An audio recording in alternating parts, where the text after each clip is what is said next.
Hello everyone, I hope y'all are doing well. This is 3D Printed Animatronic Creature, Part 34, ZBrush, Editing, Meshes.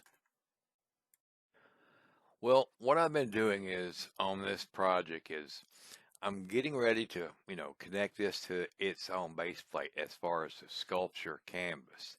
And there's certain things that has to be just right. And see, and when I'm wanting to bridge these pieces like the mouthpiece and the eyes. And as you see here, the eyes are on the core, and this is going to be the what I'm going to be bridging to the sculpture. And this has to be perfect and cannot move. Like, for instance, these eyes. Now, if they wish to move back just a little bit, or the mouth, well, that would throw the mold that I make of the sculpture off for the core. The core wouldn't fit right around the eye area, and then silicone skin would leak into that, and it would mess things up. So once the sculpture is molded, the eyes and the mouthpiece or the mouth block out and the base plate is one large key. So when I insert, the core is going to fit perfect, exact. It's like that's this marker. But I've been working on that, and then I've been working on bridging. Now ZBrush has a form of bridging and also Blender. I like Blender's uh, bridging better than ZBrush.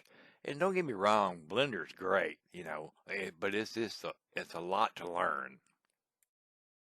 But the first thing I wanted to determine on how big this file, STL file, is going to be. Now, on the highly detailed canvas, as you see here, I brought it into Blender as an STL file just to see how big it was. And it was a little over 100 megs. And, I was just trying to figure out how big can I go without it being, non-necessary to print. If it was like 400 megs, I mean, could you print? But then you got to also think about, you know, like my computer, you know, I do have problems when I push it, and I can crash it being, too high resolution.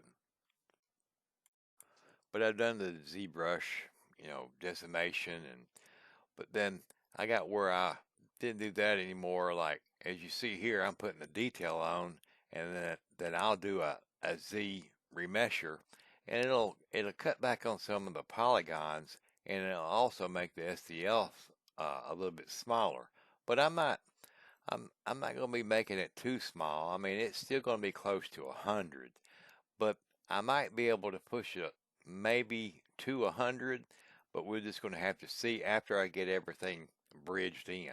But as you see here, I'm working on these polygons right here and trying to get it to where I can create a bridge point so I can do the bridge into ZBrush. And for me to create this bridge, I need to remove some of that block out of the mouth. Now, and there's going to be some removed off the eyelid area also, because like in the mouth, it does an inside fold, and I want that inside fold crease to be the bridge, and that's what I'm trying to do now. And it's kind of like sculpting the inside of the mouth. That way it will be more like a lip instead of just a flat laying down on that mouthpiece or on the inside of the eyelids. And as you see here, I've done the remesher in ZBrush again to kind of clean up any editing.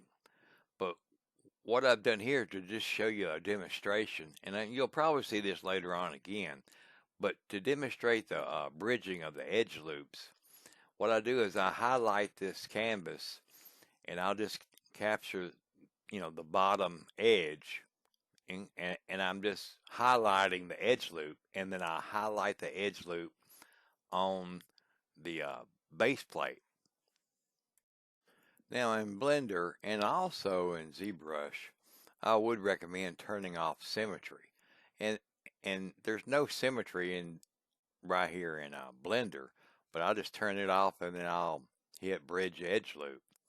And as you see, it cleans up and it does it automatically. It really, I was really impressed when I did it with Blender, and I've used it a few times before, but in this case, it was really important that I would do this because I want to keep that base plate and the canvas kind of separate, but as one file. But after I get everything edited just right on those eyelid eyeballs and the mouthpiece there, I'll do the exact same thing, edge loop, bridging on all the pieces, and then we can have this, a clean mesh, no artifacts inside. But once again, this is what else I've been doing that I wanted to show you. You know, I've been working on a baby animatronic, and a lot of the stuff is I'm just using measurements with calipers. Well, my dial maker sent me her 3D scanner for me to test around and let me see if I can fix this baby, because the dilemma is here, even though I can take measurements and caliber measurements and I can get everything as close as I can by even taking pictures of the baby and getting it, but it needs to be a little bit more accurate than that. And see, and I had a core and I got her to sculpt on the core. So I cut the sculpture in half and just scan this so-called baby, and then I have the existing uh, core that I've already made that's from the copy of the baby animatronic, but I need to make adjustments to fit her sculpture.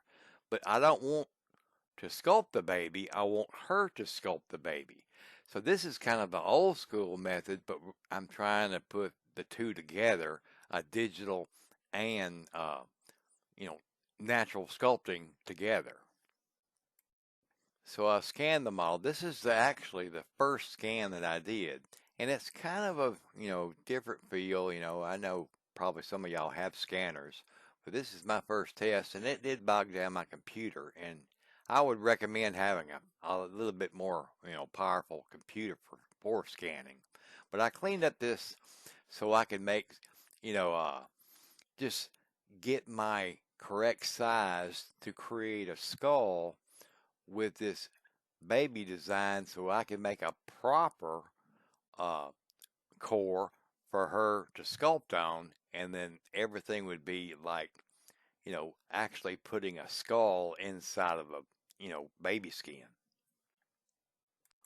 This digital scan will help me go to the next level to where the skull that I have on my baby animatronic now, I can manipulate this skull now on the digital design that I have with the new digital scan.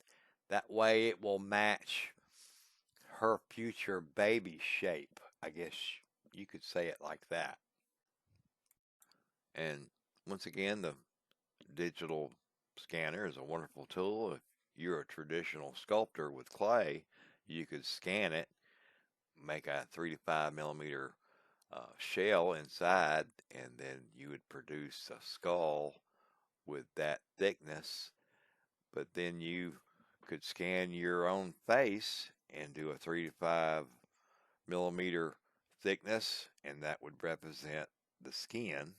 But then you'd have your skull thickness, and then that space left over would be for the mechanics and all the servos. But then you would have your measurements to the space between the eyes, or pupil to pupil measurements. But there were some things, and this is just from the first scan test that I've done. But I've been thinking this for some time, what you could do with a digital scanner, because it's still all about measurements.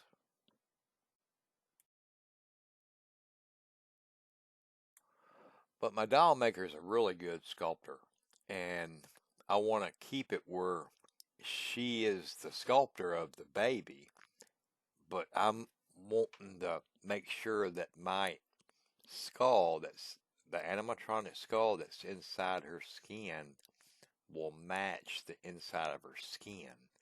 And this is the whole key. But as you see here, I'm doing a lower poly version of this right here. And it turns out really well. It was a remesher and ZBrush.